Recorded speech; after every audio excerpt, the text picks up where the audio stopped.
On m'a tagué, ok. On regarde ça en direct, ok. C'est parti. Les hommes n'ont pas le droit de porter de l'or.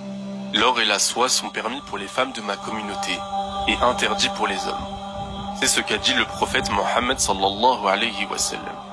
Voyons ce que dit la science. Bon, on va pas aller trop loin. Il y a un verset qui dit que les croyants seront parés de bracelets d'or au paradis, donc c'est une grâce.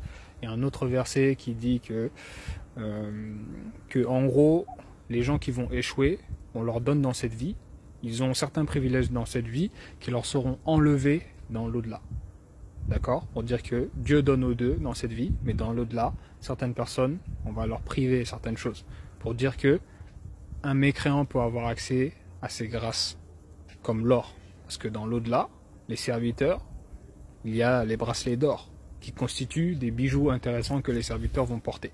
Et dans cette vie, ces bracelets-là, tout le monde peut les acquérir. Un mécréant qui a de l'argent, il peut acquérir des bracelets d'or. Pour dire que c'est faux, parce que les bracelets d'or sont une grâce, c'est une beauté de la création pour l'être humain. Donc porter de l'or, c'est quelque chose de bien, de bénéfique. C'est un bijou intéressant.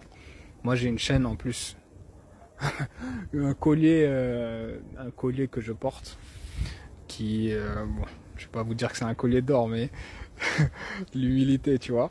Mais c'est une grâce, c'est une beauté. Quand on le voit, on se dit, ouais, il est pas mal ton collier, il est pas mal ton bracelet. Donc c'est des grâces de la vie qui sont permises. Mais avant ça, on va voir ce qu'ils vont dire. Qu'est-ce qu'ils vont inventer encore? Une étude scientifique menée en 2009, des scientifiques ont cherché à savoir si l'or pouvait avoir un impact négatif sur l'homme. Les chercheurs ont exposé des spermatozoïdes humains à des nanoparticules d'or pour évaluer l'effet de l'or sur leur fonctionnement. Il a été constaté que l'exposition des nanoparticules d'or réduisait la motilité des spermatozoïdes, c'est-à-dire leur capacité à se déplacer efficacement. De ce fait, l'or pourrait avoir un impact négatif sur la fertilité masculine en réduisant la capacité des spermatozoïdes à atteindre et à féconder un ovule. Il est difficile de conclure que c'est pour cette raison exacte que porter de l'or est haram pour les hommes, car ces découvertes sont très récentes et nous n'avons pas encore assez de connaissances sur le sujet. En revanche, une chose est sûre, en islam, rien n'est interdit par hasard. Voilà, bon, ils n'ont rien dit de concret, pas de verset du livre, et il n'y aura pas de verset du livre pour soutenir ces propos-là, d'accord? Au contraire, comme j'ai commencé au départ, on a des versets du livre pour clairement autoriser le port de ces choses-là, d'accord? Du coup, vous voyez ce qu'il en est, n'est-ce pas? 75 000 j'aime. Ah, ils font du bon travail, hein. Purée. Ils montent bien leurs vidéos et tout. Mais voilà, c'est faux. Tout musulman qui souhaite porter de l'or a les moyens de porter de l'or, a envie de porter de l'or pour sa beauté, pour son bien-être personnel. Tu aimes porter des bijoux en or, tu peux le faire.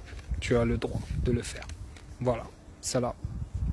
Les hommes n'ont pas Encore une fois, c'est un hadith qu'on attribue au prophète, un mensonge qui lui est attribué, qui ne peut pas être soutenu par les vraies sources descendues par Dieu, n'est-ce pas?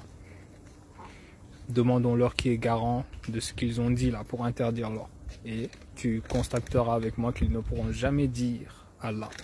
Salam alaikum. Merci à ce frère de me taguer sur ce genre de vidéo. Il m'a beaucoup tagué sur ces vidéos pour qu'on puisse faire des réponses. Force à toi mon frère.